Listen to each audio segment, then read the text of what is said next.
Hey guys, how's it going? Welcome to week 6 vlog. Today we're doing something very important that should have been done approximately a week ago. I repotted or up-potted, I would say like 70% of my seedlings. I also have like 96 tomato plants right now, which is just as overwhelming for me to deal with as it is for you to hear. So I up-potted most of my tomatoes. Here's an example. This went from being in a cell tray to being now in a big kid pot. I only up-pot my tomatoes once. So this is the last pot that this tomato will see before it goes in the ground. Which for me in zone 8B, Central Texas, is only 5 weeks away. Some of these tomato seedlings are big already, but I discovered an unfortunate thing this morning. It's not that unfortunate. It's very easily fixable, and I'm going to show you how to fix it.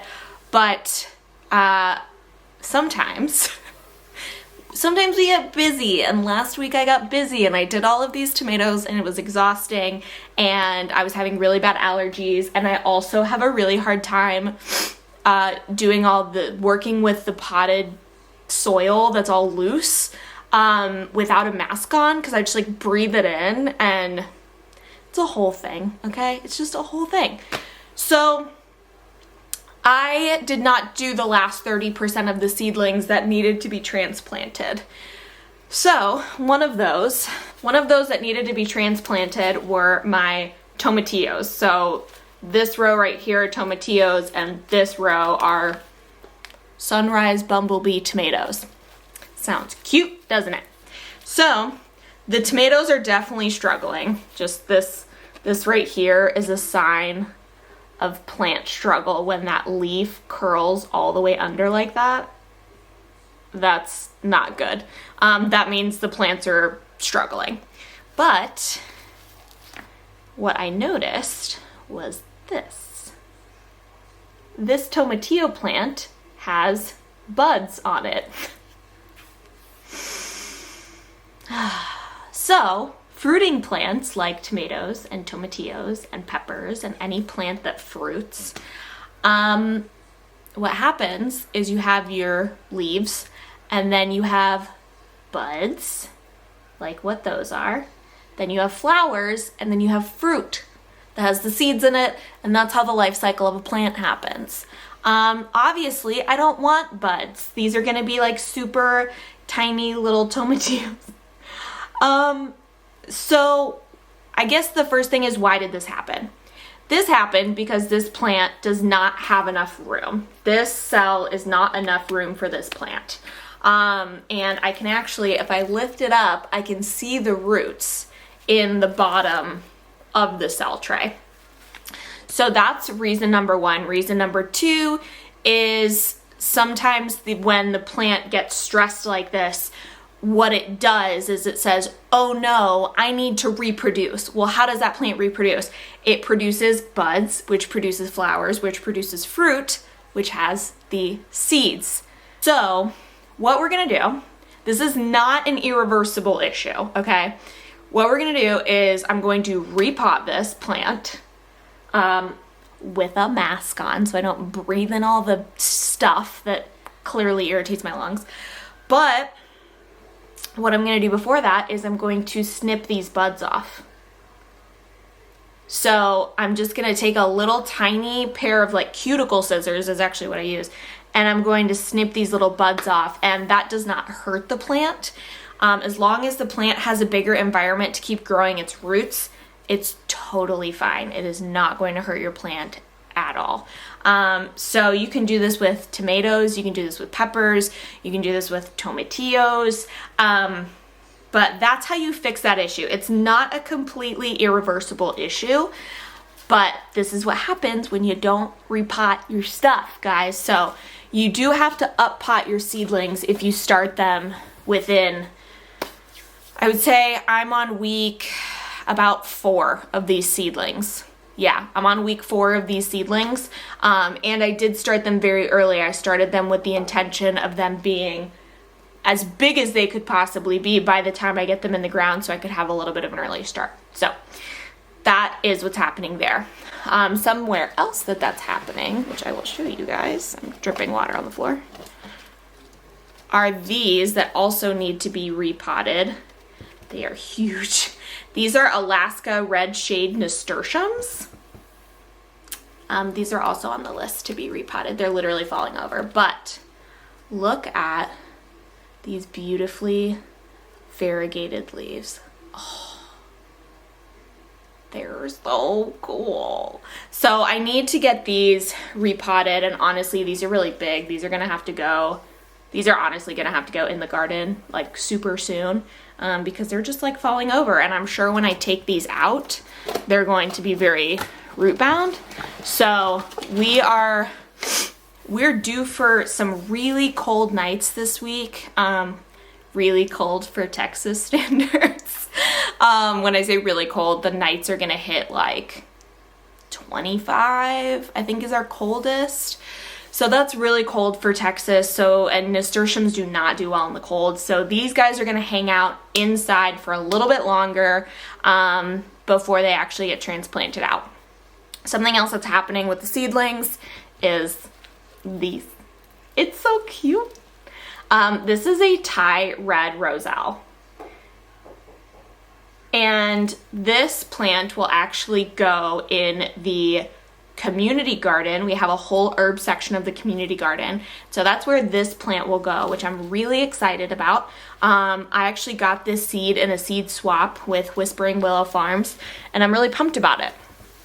So that's kind of everything that's happening right now in terms of seedlings. My peppers are also getting really big. I'm gonna have to transplant those soon. But definitely my tomatoes that are still in the cell trays are very stressed. Tomatoes are pretty hardy. You can usually bring them back from being this stressed, but I should have finished this last week. I just was feeling so epically shitty that I didn't want to. But I will show you this tomato. This one's doing really well. This is a Golden Jubilee. And this one was actually the first variety to germinate, and it's definitely the healthiest. Although sometimes one other way to tell that your plants are stressed and need to be repotted is if you look at the underside of the leaf right there. If I can get it to focus. It's kind of purpley, if you can see that. Some of them have it worse than others. But see that purple tinge on the leaf? That's a really clear sign of stress, and you can see the new leaf doesn't have that. The new leaf is nice and green. So the purple undersides of the leaves is a really big sign of stress. And then any like leaf curl is a really big sign of stress. Obviously, if your plant's big enough to where it's like literally falling over, that's a big sign of stress. So it's good to like really be very diligent about this stuff.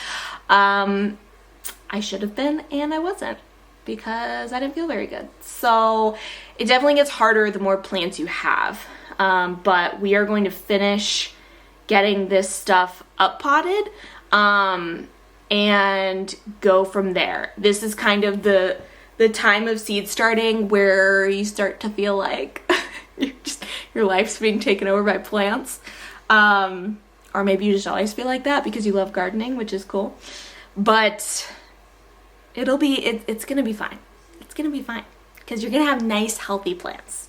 Just like the watering becomes like very tedious, because I literally will take these off the shelves and I will put them in these trays, and I'll just let them hang out in these trays with water for like 2 hours so they can soak up as much water as they can. And it's just it just becomes a process. But you can do it. I believe in you. And that was my explanation for my stressed out plants. And now you know what to look for if your seedlings are stressed. So I'm going to repot the rest of this stuff, and I will show you guys the whole shelf and what it looks like once everything is repotted. But we'll catch up with you later this week. Hey guys, how's it going? I am here to give you an update on how all of my transplanting went. My goal was to actually also have my peppers transplanted by now, but alas. I ordered the wrong nursery pots on Amazon, and they were supposed to be about this big and they were about this big. So that's great. That's probably just a sign that I should use what I already have, which are my red solo cups. So wanted to show you guys how my seedlings are looking. Ones that are looking good, ones that are looking not so good, ones that desperately need transplanted. So we'll take a little bit of a seedling tour, if you will. And then I actually want to show you guys how I plan and lay out my garden, because technically I have two garden spaces. I have my backyard and I have my community garden plot, and I do have to think about those two places really differently. So first things first, let's look at some plants.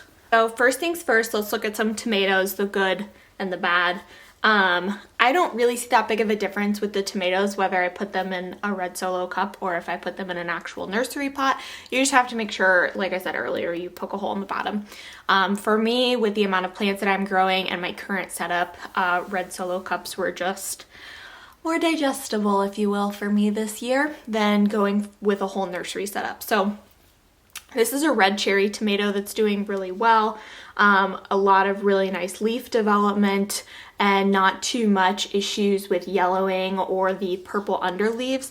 Some of these smaller leaves have the purple on them, but the newer leaves don't. They're nice and healthy. So this is one of the cherry tomatoes. I grew these last year. They were super prolific. They just came in like a seed vault pack that I got for my boyfriend for Christmas, and they produced really well last year. So pretty excited for these. This was actually my first tomato to come up. This is a Golden Jubilee. I'm really excited for these. They're supposed to be really sweet, and I've noticed that these ones' leaves are kind of like broadcasting out much farther than some of my other tomatoes. So this one is super healthy and doing really well. That is not doing so well.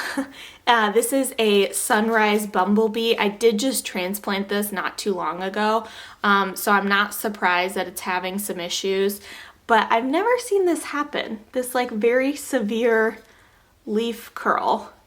I'm not really sure what's going on there. It's like curling up and then not. Not really sure what's happening, and so I'm gonna watch it really closely to make sure these other newer leaves don't do the same thing, because this leaf was definitely there before I transplanted it, and it was somewhat root bound when I did this. So they all look like that. Every single Sunrise Bumblebee that I have looks like that with this like severe leaf curl. So here's another one that has it real bad. I mean, like, this is one leaf right there. So that's not something you want to see in tomatoes generally. I am really hoping that it's just because of how root bound these were when I transplanted them. I'm hoping it is not an actual disease that is somewhat common in tomatoes called, it's like curly leaf virus or something like that. So yeah, the Sunrise Bumblebees are doing some weird stuff. Granted, I waited far too long to transplant them, so can't say I'm surprised that there's things going wrong with them. Here is another really healthy looking one. This is a black crim. It actually hasn't even lost its true leaves yet. So these are called true leaves, and these are what come out. You can actually just pinch these off. It's not a big deal. These are what come out when it originally germinates. So this one is doing really, really well. It looks super healthy. These are things that have to get transplanted. These are way too tall. This is all chamomile right here. This is cinnamon basil. These are also basil. One of them's Genovese and one of them's sweet. There's marjoram and mint, and then lemon balm. So these all really need to get transplanted. I was planning on putting them in the nursery pots that I bought the wrong kind, so that's good. So, oh man, I just got like this whiff of basil just now when I was putting that back. And there's just something about the first basil that really just gets to my heart, in terms of it just kind of starts to feel like summer. When we have our first pesto, it's just like, oh, this is summer, here we are. So something else that I'm doing right now, it's kind of difficult to water with the setup that I've got right now. My setup is not ideal. I literally got towels sitting under my plants. So what I'm doing is I'm taking 2 rows at a time and I'm putting them in a tray with water in it so I can water them overnight, and I'll let them soak up as much water as they can, and then I put them back and then I rotate them out. So I'm hoping that if I just keep up with that rotation over the next 4 weeks, that we'll be in a good place. It sounds crazy that I'm doing all of this, and it is crazy. If I had a better setup, I wouldn't have to do all of this, but alas. Also, another rack that I have that's doing really well, these are flowers. So these are Mexican marigolds. I think that's what they're called. No, torch Mexican sunflowers and Cracker Jack marigolds. Sorry about that. And then these are snapdragons over here, and then these are 2 different kinds of parsleys. And you can see the little parsley guy is forming. So herbs and flowers doing really well. Again, I was planning on hopefully being able to transplant them out like a couple weeks early, and then Texas decided to have an ice storm, so that's what we're doing now. And here is one tray of my peppers. They look really good and healthy.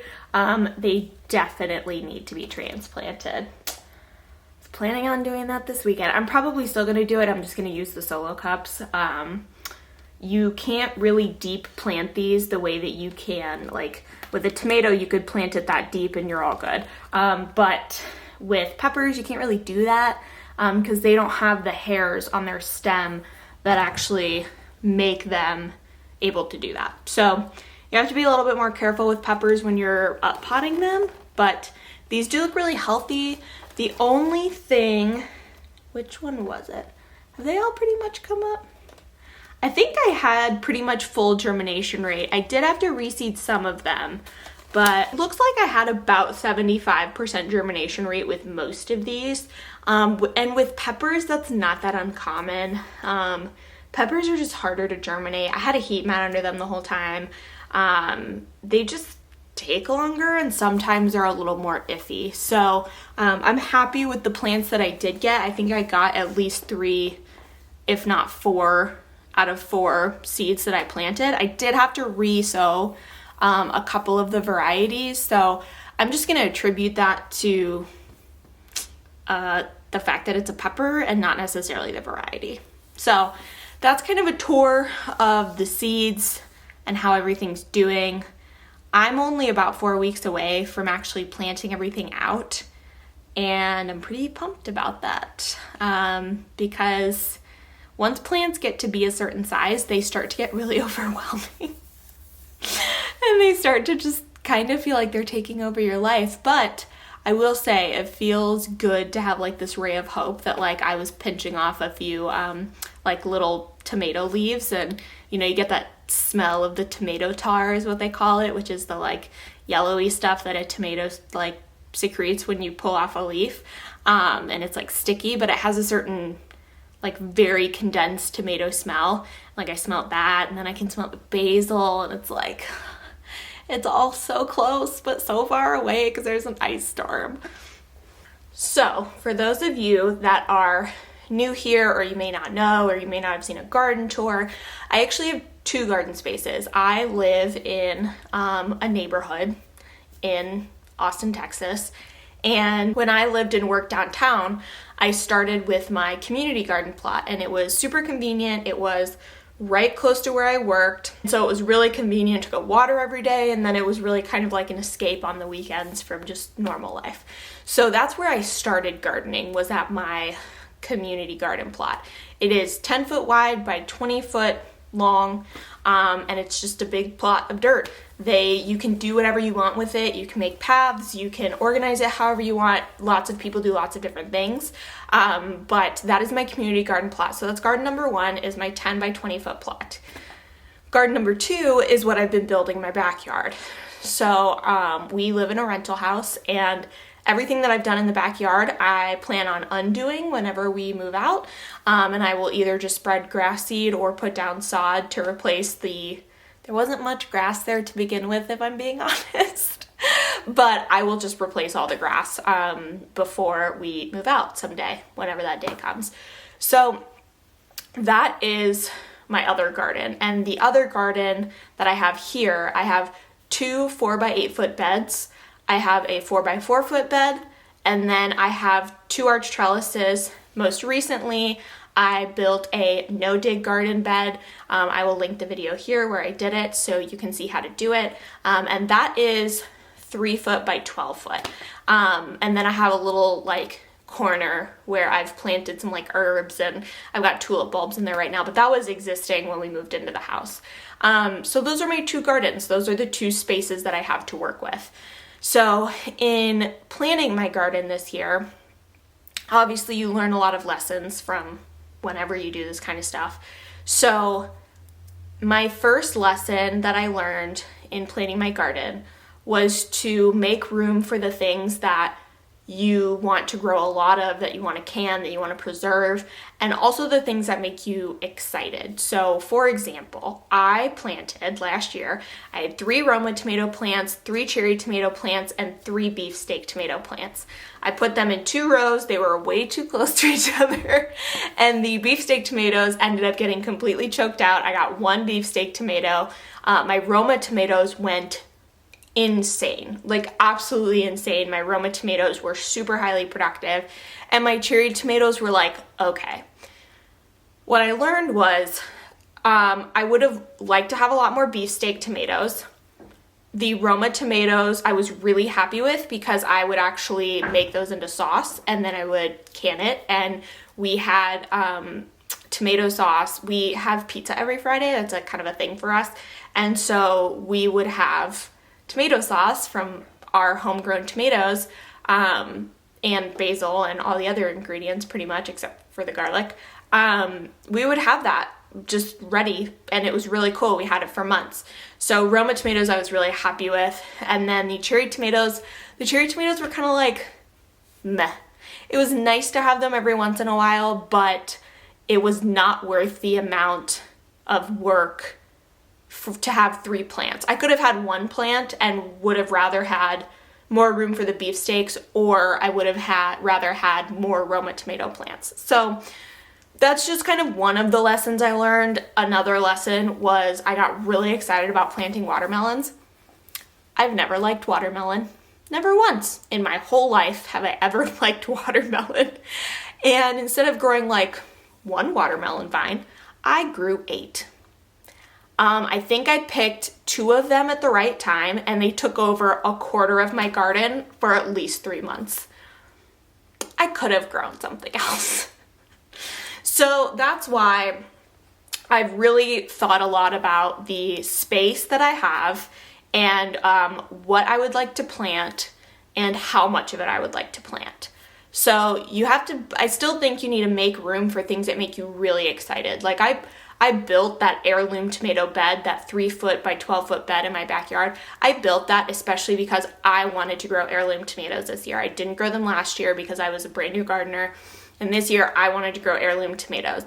So I built the space for it. However, I will still be putting Roma tomatoes, a couple cherry tomato plants. I will still be growing my standard Roma tomatoes because those were something we really enjoyed having. So that was a very long intro to how I plan my garden. I'm also a visual person. I'm a very visual person.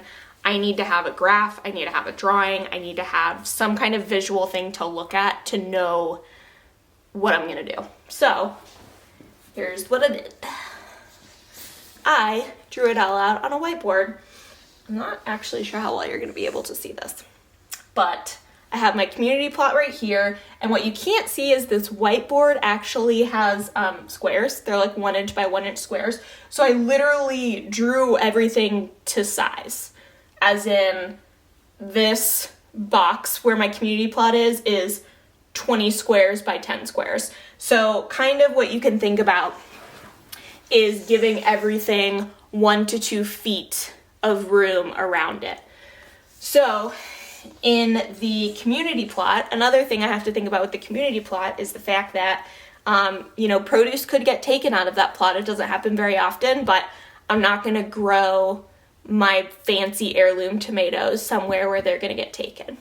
So here in the community plot, I've got Roma tomatoes, beef steaks, one eggplant. That was another thing. I grew 3 eggplants last year, and I realized we don't really like eggplant as much as I thought we did. So 1 eggplant plant, zucchini, that's something I did not grow last year that we actually really love to have. So we're gonna have 2 zucchini plants and then some other summer squash plants because that's something we really like eating. And then we're gonna have a ton of peppers. So I really wanted to focus on peppers this year. That was something I wanted to get really good at.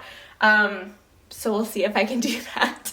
So we're gonna have jalapeno, serrano, poblanos, Anaheims, mini bell peppers, king of the north, orange bell, 2 shishito pepper plants, a nata pino, a habanada, and then 3 tomatillos. So when I was thinking about this, one thing that we like to have is salsa. And so that's why I'm growing 3 tomatillo plants. I know they get huge. But basically, I'm going to have 6 feet by 2 feet. That whole space is all going to be tomatillos because that's something that we can harvest, break down, and turn into salsa that we can then either keep in the freezer or can or whatever. So that's what'll be happening in the community plot. And then once it gets really, really hot, I'm gonna start growing things like okra, loofah, things that do really well in the heat and the drought. So next is the backyard bed. In the far 4x8 foot bed, I might change this. I was planning on planting a whole thing of corn. You actually need to plant corn in a patch, and I learned this, again, another hard lesson. I planted a lone corn plant last year and then was really depressed when it was not corn. That's because it needs multiple corn plants to pollinate each other. So you have to plant them in a patch. So I was just gonna plant a bunch of corn. I am still kind of debating that. I might try and plant something else. We'll see. And then in another bed, so my other 4x8 foot bed, I'm actually only going to have 4, potentially 6 plants. I'm going to grow winter squash and see if that's something that I can do successfully. So I've got acorn squash, spaghetti squash, butternut squash, and pumpkin. I got these really nice seeds. They're Jacoby little pumpkin seeds in a seed swap. And so I'm not talking about growing big Connecticut field pumpkins. I just want the little ones. I think they're cute. So that's one of those things where it's this is a great example of acorn squash, spaghetti squash, and butternut squash. Those are all very practical things that we can store and have. The pumpkin is just for fun because it sounds fun to me to grow. And then in the small 4x4 foot bed currently that has garlic in it, that will continue to have garlic in it probably until June, maybe May. The garlic takes forever. I planted it in October, so if I harvest it in May or June, it'll be 8 or 9 months that stuff takes to grow. I'm really excited about it, but it's just going to be a little off kilter.